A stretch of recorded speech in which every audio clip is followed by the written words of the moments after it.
speaking of the East, though, going into next year, with your Knicks here, so like you mentioned, they kind of finished de facto second for how Yeah, much they competed with Miami. second best team in the East. I predicted them to beat Cleveland. I didn't think it would be a 5-game series. I thought it would be a lot longer than that, but I did think they were capable of that. Yeah, Brunson, obviously, I'm a Villanova fan. As much as I love him at Villanova, never thought he would be this good of a number one guy on an I didn't NBA either. team. I didn't either. Yeah. But in crunch time, man, he was dominant all year. He's a playoff player. So I think that's like, why is it a debate? As a Knicks fan, I'm curious. Why is it a debate between Brunson and Randall, who's the best guy on this team? Like, I Randall, don't know. And Randall made the All Star team in the All NBA. I'm like, he's not even the best player on the team. that's the thing too. And it's difficult because the playoffs completely solidify that. Right? Jalen Brunson is the best player on this team. He's one of the best guards he's one of the best players in the East. Yeah. Julius Randle, he's a regular season player. It is so, I'm convinced one of us two would be able to guard him in the playoffs. Because it's because his game doesn't translate because teams don't play as hard defense in the regular season as they do in the playoffs. So when you're playing in the regular season, you can get away with using the same 2 to 3 moves. But when you play these teams in a 7-game series and you're constantly going back and forth between them, they're gonna pick it up, and that's what happened. Luckily, Cleveland has a lot to work on, and luckily we were able to take advantage of that. But a veteran team like Miami, who's been there so many times, guarantee they're gonna figure out which way to go, how to guard it. So it's frustrating. I wouldn't mind moving on from him. I mean, obviously, he had a great year this year. He was All NBA and All Star. But this is the second time in a row with the Knicks where he was All Star and All NBA and then didn't do anything in the playoffs. I was given the benefit of the doubt. I was like, okay, he played one playoff series ever, had a tough time against Atlanta, but maybe it's an aberration. He was having a good regular season. I was on here with Chris Reynolds defending Julius Randle a couple months back, and then yeah, he fell into the same traps he did before, and had it like you said, he had a really bad playoffs. In terms, at least for the player of his stature, he definitely had a bad playoff run. Yeah. And you see all these other guys stepping up, whether it's Grimes on defense or I thought RJ. I know he had some bad games, but I thought he stepped up more often than he didn't. Oh, me too. Yeah, definitely. My guy Josh Hart was awesome for the most part. So he might be one of New York's favorite people right now. yeah, He won't have to pay for a drink for a while in New York. yeah. I love him. The way his rebounding, his defense, he plays so hard. He's my favorite Villanova player when he was at Villanova, and he's been awesome in the league. So I think that was a great trade for the Knicks at the deadline. Yeah. He's a free agent this summer. We can talk about that. You mentioned you'd definitely be willing to get off of Randall. Mm-hmm. I think you're going to kind of have to if you want to make some sort of move to elevate this team. Salary cap wise, you got a lot of money tied to him, Jalen, and RJ, and I think one of those guys you'll probably have to deal in some way to improve the team.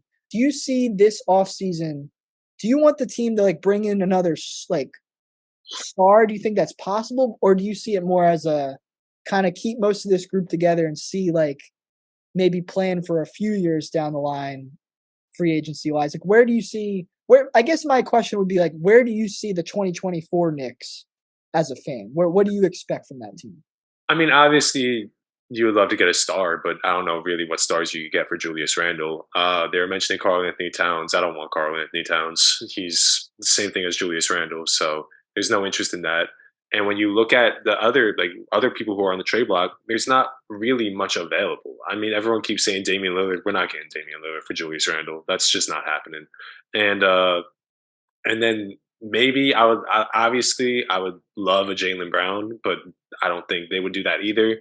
And so at the end of the day, yes, Julius Randle was this great player in the regular season, but if you're able to upgrade that and get more valuable, maybe not people who are going to be 25 and 10, but other valuable 18 to 20 point per game scorers, add a little more depth to the team, I think that would be just as helpful as having Julius Randle and possibly better because if they're able to step it up in the playoffs. And so you finally give the full keys to Jalen Brunson and let him be a 25, 26 point per game scorer. I think this year he averaged 21, 22. Get that up to 26 points a game. Allow him to take 20 shots a game, be the main floor general on this offense. And you go from where that is and see if you can add more depth from Julius Randle.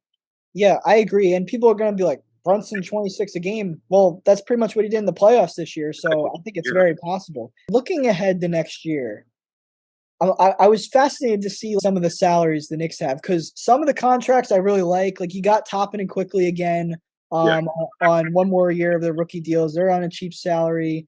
You know, Grimes and McBride are locked up for a while, but then you're gonna have to figure out a way to get rid of Evan Fournier and his 18 million. The thing about that though, I have a trade idea for you. We're talking about Randall here. And you mentioned you don't think Dame is a possibility.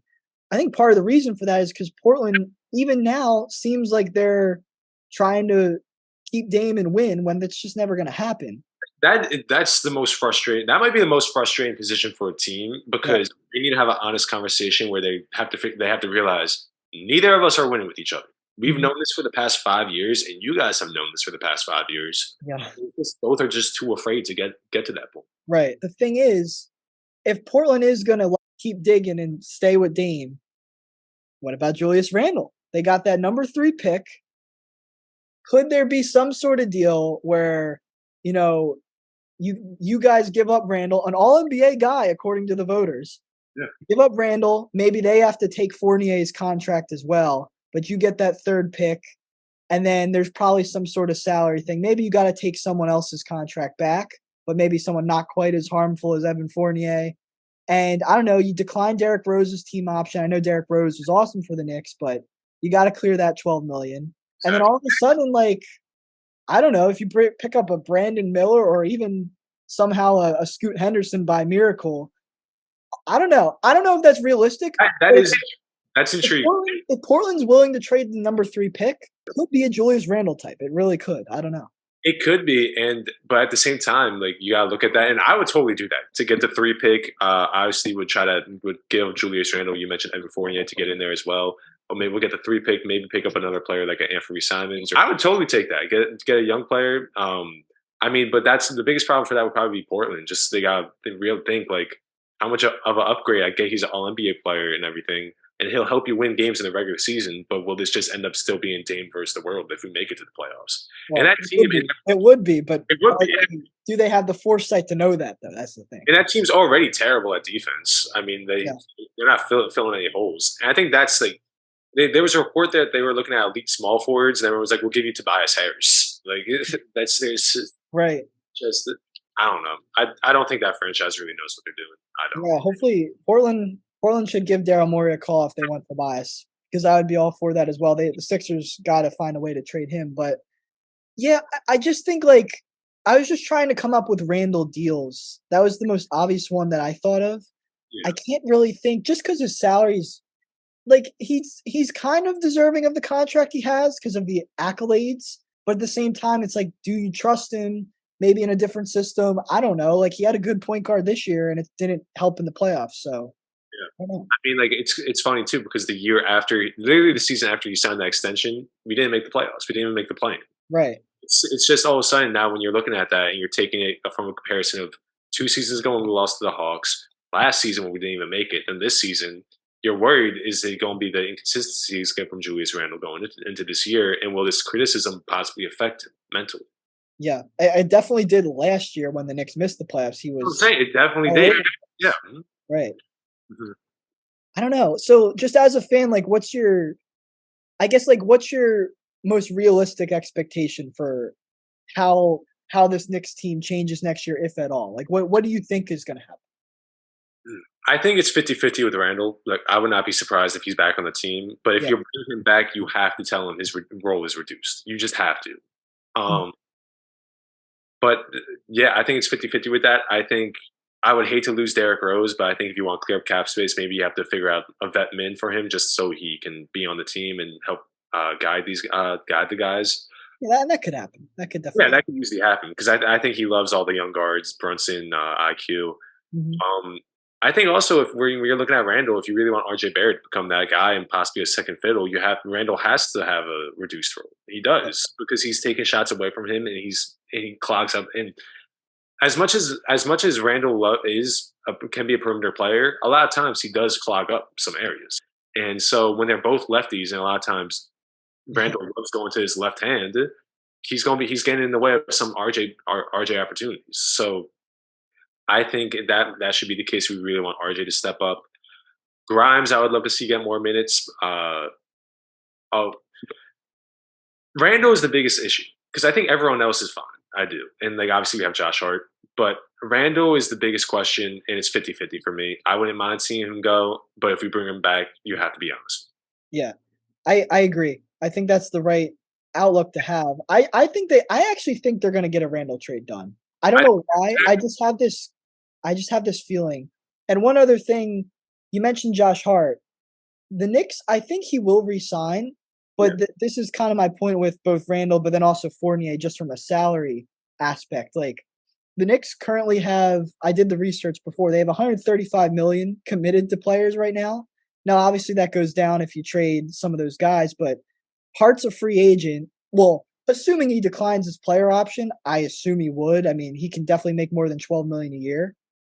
So I don't know, like how if you can't find a way to trade Randall, are you still like re-sign Josh Hart no matter what he asks for, or there do you think there's a reality where the Knicks make a hard choice and let him walk, or do you think that they're like, okay, we'll match the price you're looking for no matter what?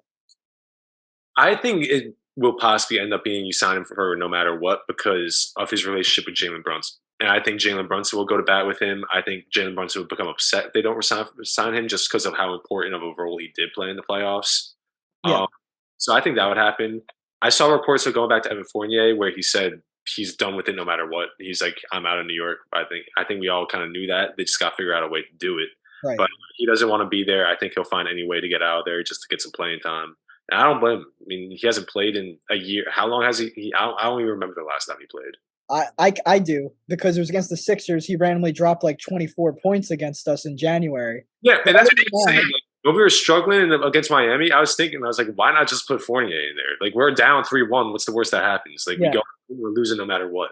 yeah, I don't think Fournier is a bad player. He was even a starter for the Knicks last year. So Yeah. yeah, I don't think he's a bad player, just on a bad contract. And you got to find a team who might take him on. So yeah, I don't know. That could get difficult. Maybe you have to part with some picks or some like maybe Miles McBride is a sweetener in a trade, but if you can't find him as part of a Randall trade. But yeah, I think as long as they get rid of Rose and or Fournier's salary, I think Josh Hart resigning Yeah. is very possible. And like you said, the Jalen Brunson relationship, I think that also helps a lot. So I agree. I think that will happen. Yeah. Hopefully. I want to get a Josh Hart Knicks jersey. I mean, unless he's coming to the Sixers, but I don't think that's happening. So I don't know. It's like those firefighter ones. You know what I'm talking Yeah. about? Yeah. Yeah. I Like, want to get one of those, but first he has to resign. So and I just saw, like, thank God Dolan does not have his head in the team as much anymore. yeah, Thank right. God. Oh, my God. It was just terrible. Thank God Phil Jackson isn't here anymore because I love this whole new like I don't want to say culture because I Well, don't. you could say it. I put Tom Thibodeau on the culture rankings. Right, so there we go. This culture that we somewhat have growing here, where Dolan doesn't have his stupidity affecting the team. Right. Like it's not like 5-7 years ago when Phil Jackson was trying to trade every single person on this team. So it's just good to feel like we have somewhat of a future now, and that's what's refreshing.